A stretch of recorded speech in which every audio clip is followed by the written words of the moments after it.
Hey, what is up YouTube, it's Overlord here, and today I want to discuss Halo 5 Guardians and why I think it's going to be the best Halo yet when it comes to the online multiplayer. Now before I get started, I do want to apologize for my absence. I've actually been rather sick and I still am sick,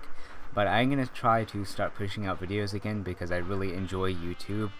and I kind of just want to make it my career, and I know a lot of people have that dream and it doesn't quite work out, but regardless, with that out of the way,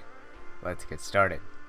The first thing that I want to talk about is the weapon balancing for Halo 5. Now, in previous Halo titles, there were only one or two weapons in each game that really were worth using besides the very situational power weapons, such as the rocket launcher or the sniper rifle. Now, these weapons are the battle rifle and the carbine for Halo 2, Halo 3, and Halo 4, and the DMR in Reach and in Halo 4. Now, all these weapons are the bread and the butter of their respective Halo games, and if you didn't have one of these,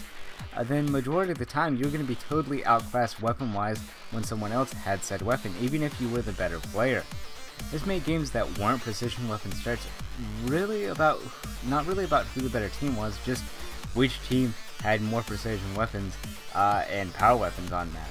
And in some cases, the power weapons and ability pickups were totally null and void just because precision weapons outclass most weapons in every scenario. So, you know, going for those weapons and for the power-ups was essentially just overkill. Now, in Halo 5, that really isn't the case, thankfully. From what we've seen in the beta that we've all experienced, the weapons that we had to play with were extremely balanced. The assault rifle was never a paperweight like it was in past Halo games like Halo 4, Halo Reach, and in Halo 3. And it was extremely viable for close to medium range combat, and could be used to suppress enemies even at longer ranges, even when you weren't the most effective, while its counterpart, the battle rifle, for example, was a strong long to medium range weapon that could be useful at medium range, but not quite as much. Now, if two players had these weapons and they were going to head-to-head battle at a medium range battle, it's not about the weapon choice per se, it's about the person's skill with a weapon such as the battle rifle or the assault rifle, and the person with the battle rifle isn't absolutely going to stop the assault rifle user into the ground like in Halo 3 or in Halo 4 or in some cases in Halo Reach, but I suppose that would be for the DMR and the assault rifle. But anyway, in Halo 5 I feel it's more about the individual skill with a weapon and how accurate they are than what kind of weapon they are using. Now, of course, some weapons are going to have advantages at different ranges,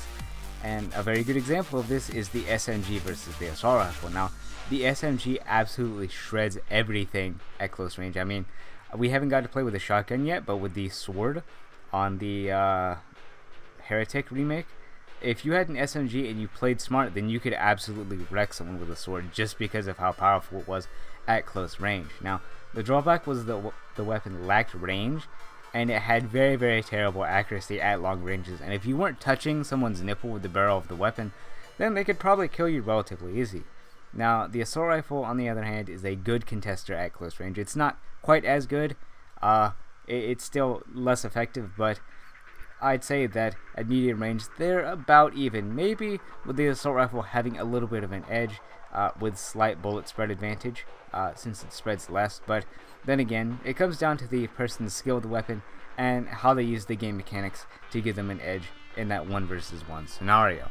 The second and final point that I want to make is about the player's mobility. The player mobility in Halo 5 makes the game feel extremely smooth and play very well, and can actually make the skill gap that's in the game wider with the boosting, sliding, and clambering.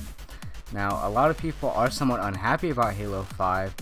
and its new movement, and I really don't see why. Now, majority of these people who dislike it tend to whine and complain, and also believe this game is going to be a lot like Call of Duty or Titanfall, or it's just going to be another Halo 4, which I can somewhat see that complaint because a lot of games are going down the route of the Titanfall movement with its faster pace and its boosting. But to be quite honest, this game I personally feel is going to be more akin to an old arena arcade style shooter, much like Quake or much like Unreal Tournament, that were so prominent at one time and had a very, very large skill gap to them. Now, Halo has always been a slower paced shooter, and a lot of people, myself included, really enjoyed how they're finally giving the player more freedom with their movement and giving the player more things to master in game. And those players whom have mastered jump spots and the extra mobility, like sliding, boosting, and who have also learned which weapons excel at what map and at what range are going to absolutely dominate. And